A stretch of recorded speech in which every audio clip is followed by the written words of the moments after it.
Professor Jia Lin Xie is in the middle of some really interesting research. She's studying perceptions of return to office demands, and employees aren't exactly happy about it.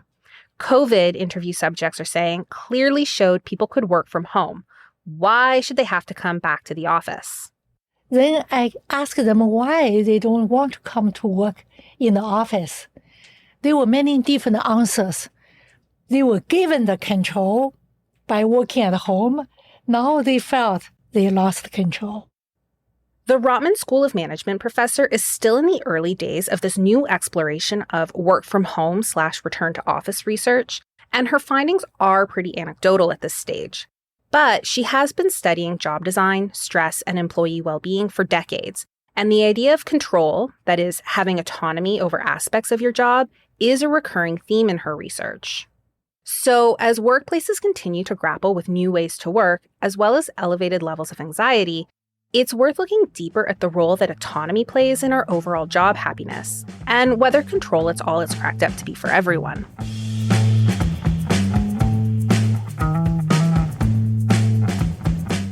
Welcome to the Executive Summary. I'm Megan Haynes, editor of the Rotman Insights Hub.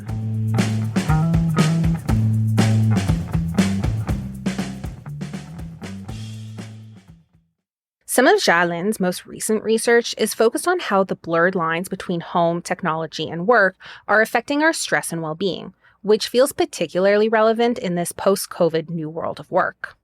She calls it boundarylessness. Thanks to technology, we're always technically available and can conceivably decide when and where we're going to do our work.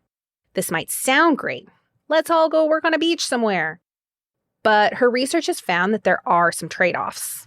Boundarylessness is positively related to employee attitudes, such as job satisfaction and occupational commitment, but it's negatively related to their well-being, such as emotional exhaustion and physical health symptoms. It makes sense. Workers can feel free to answer emails at their convenience, but it also means that you might be getting requests from your boss late into the evening or struggle to disconnect with your job when it's on your phone. Younger and more technologically savvy employees have reported more positive experiences with boundarylessness, while those with less tech savvy sometimes struggle. Results are still preliminary. In January, my research findings suggest that boundarylessness is associated with increased perception of control over people's time and location of their work. That said, I feel the issue is a lot more complicated than that. Do they also have a say about their workload? If not, or if they are asked to manage an excessive amount of workload, their overall sense of control could be diminished. Some of these are obviously larger picture organizational problems. And if you wanted to learn more about helping employees deal with their stress and anxiety, go give our Beyond Burnout episode from earlier this season a listen. But if you are personally struggling with this newfound sense of boundarylessness, if, say, your stress levels spike every time you get that late night notification from the boss, or you aren't as productive as you think you'll be working from your kitchen table, then you might actually want to blame your PE fit. PE fit stands for person-environmental fit. This is a concept in the fields of organizational behavior and psychology. It refers to how well a person's characteristics, such as ability, values, even personality, match with the characteristics of the work environment, such as job demands, organizational culture, or dynamics in a team. If you have a good person-environment fit, you're likely to feel more satisfied, engaged, and motivated. People with good PE fit tend to perform better and often feel less stressed in their jobs. In comparison, if you have poor fit or a misfit, then you tend to experience higher stress and job dissatisfaction, which can lead to burnout. One of the biggest contributors to PE misfit is your job demands. Job demands refer to the physical, psychological, social, and organizational aspects of the job that require effort and skills from an employee. These demands could lead to physical or mental strain depending on their intensity and duration. For example, if we talk about a physical demand, that could be lifting heavy objects, working long hours.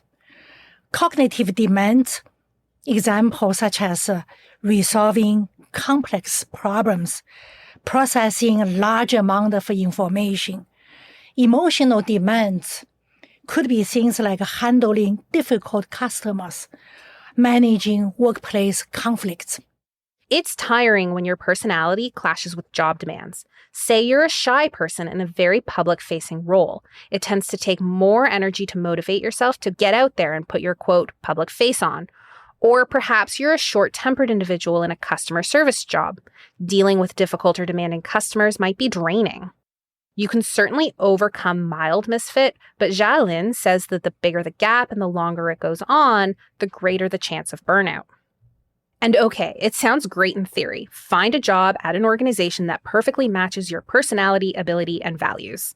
But in practice, a job is a job, and many people don't have the luxury to find the perfect PE fit. So are some of us destined to be stressed in our jobs forever? In comes Robert Karasak. If I may introduce Karasak's model, that's one of the most influential theories in the field for job stress. It's called job demand and the decision latitude theory of job stress. Karasak developed this model in 1979 with 3 major predictions. Number 1, job demands are detrimental for people's well-being. Number 2, job control is beneficial for people's well-being. Number 3, which is the most important prediction, it says job control buffers the detrimental effects of job demand on employees. And it basically says that when employees have a high job control, they could better handle demanding jobs, reducing stress, and improving their fit with their work environment. Conversely, low job control could make poor PE fit more pronounced, leading to higher stress and potential burnout. Karasak's model was hugely influential in shaping how we think about modern management practices. Give people control over parts of their job and they'll be more motivated, more engaged, and less stressed. If you say, let a senior accountant decide which tools to use to do their job, they'll pick the one that works best for them. If you provide a new parent with the opportunity to set their own schedule, they'll be able to better balance their work and personal lives. I think that he sincerely believed that part of the human nature is wanting more control. It's a part of a human nature. On the surface, control is good, and also control is nice, it's consistent with some very popular moves in the field of job design, such as job crafting, such as participative leadership. But we as academic scholars, we would like to say this is not a universal story. Jia Lin's own experience as a manager before academia had her questioning how universally applicable this model was. For example, during my time as a team leader in an organization, I tried to delegate responsibility to my team and give my team members more autonomy in their job-related activities. Well, some of my team members embraced that willingly. Others resisted having more control because they preferred a more structured approach. As an academic, Jia Lin studied and daringly questioned the efficacy of Karasak's model. She believed this theory that giving people some measure of control in the workplace would always reduce stress wasn't actually universally applicable. And it turns out she was right.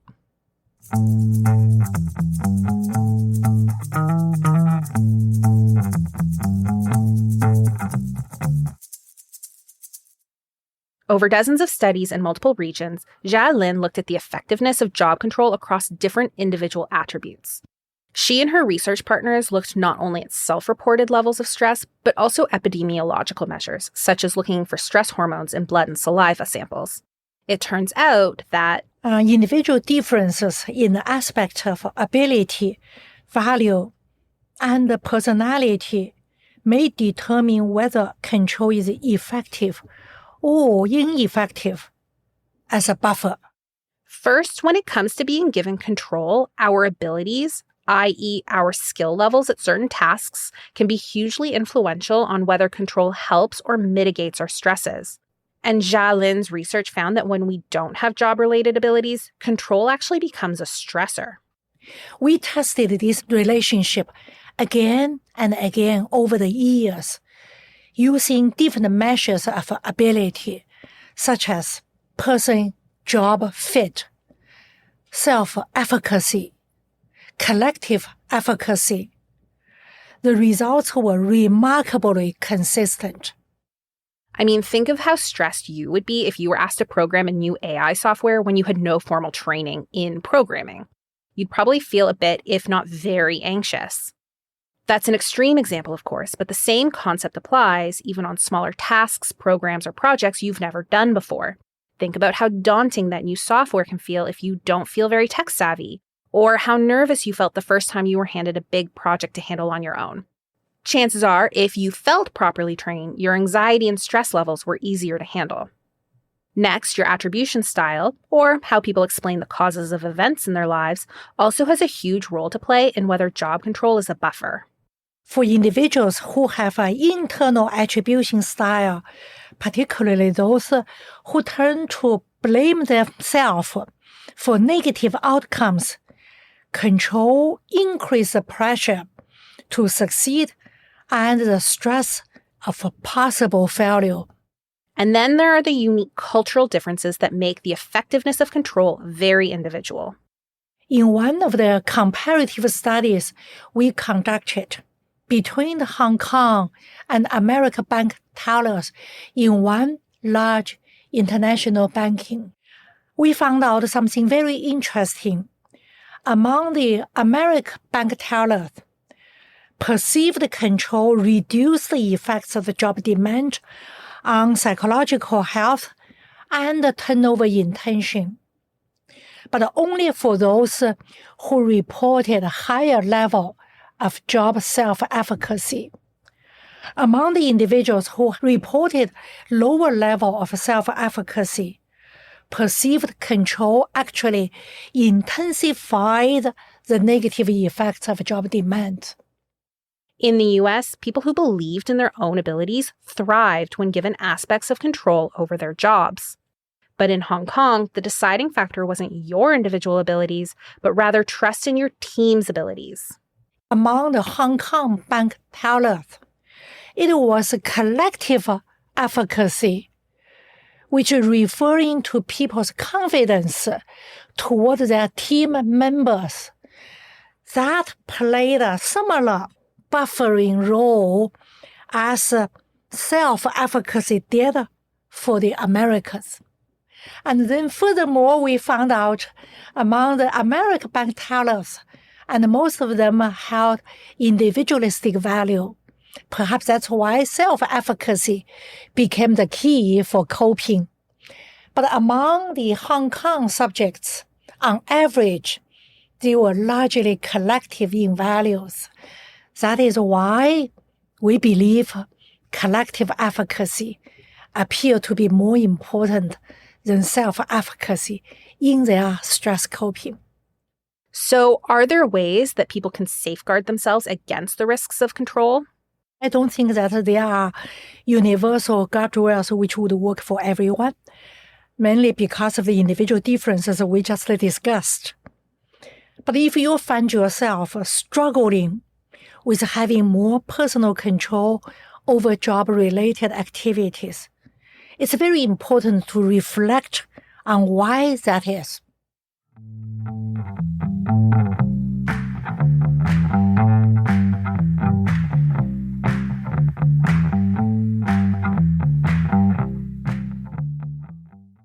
During the COVID time, the school was closed. our faculties were asked to go home to develop online courses and teach them from home. I was almost devastated.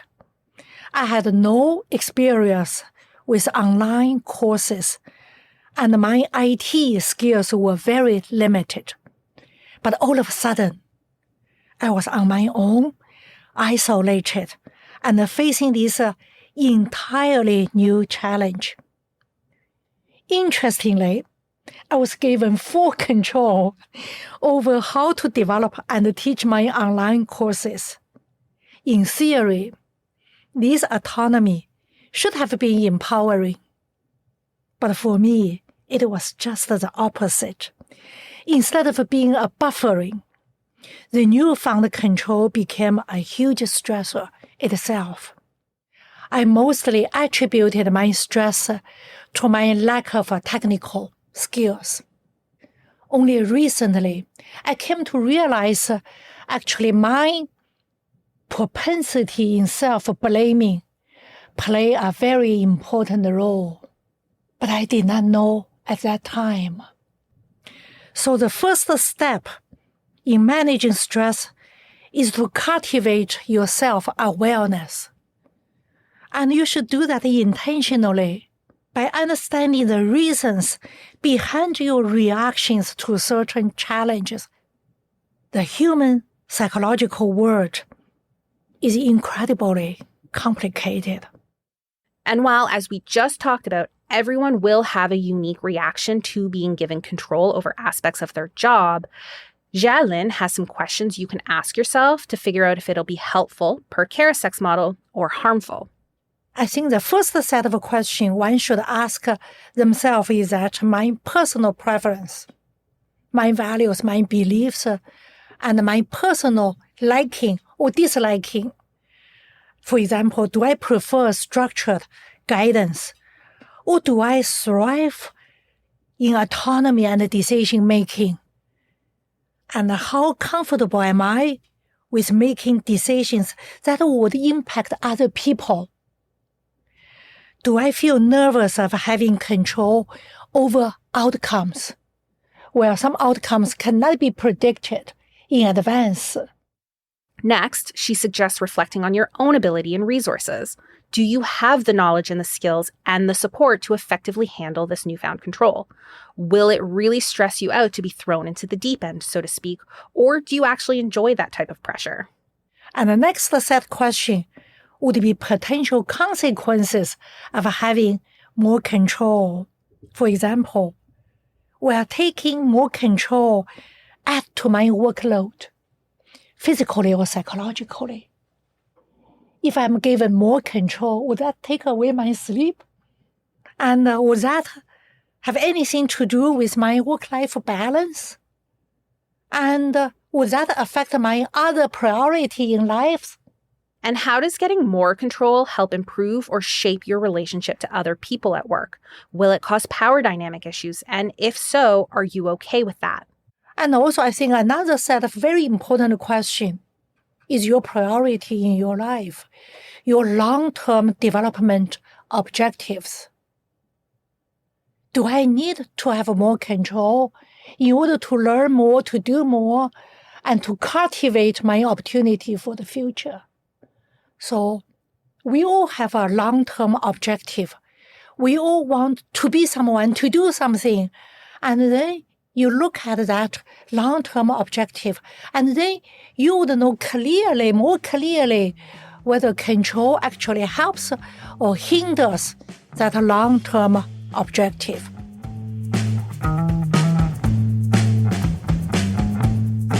This has been Rotman Executive Summary, a podcast bringing you the latest insights in innovative thinking from Canada's leading business school. Special thanks to Professor Jia Lin Xie. Join us next month as we chat with Professor Nan Li about what employees can tell you about a company's bottom line. This episode was written and produced by Megan Haynes. It was recorded by Dan Mazzata and edited by Avery Moore-Kloss. If you enjoyed this episode, consider sharing with a friend or colleague and give us a positive rating or review on your preferred podcast platform. It's hugely helpful in getting the word out. For more innovative thinking, head over to the Rotman Insights Hub and subscribe to this podcast on Spotify, Apple, YouTube, or Amazon. Thanks for listening.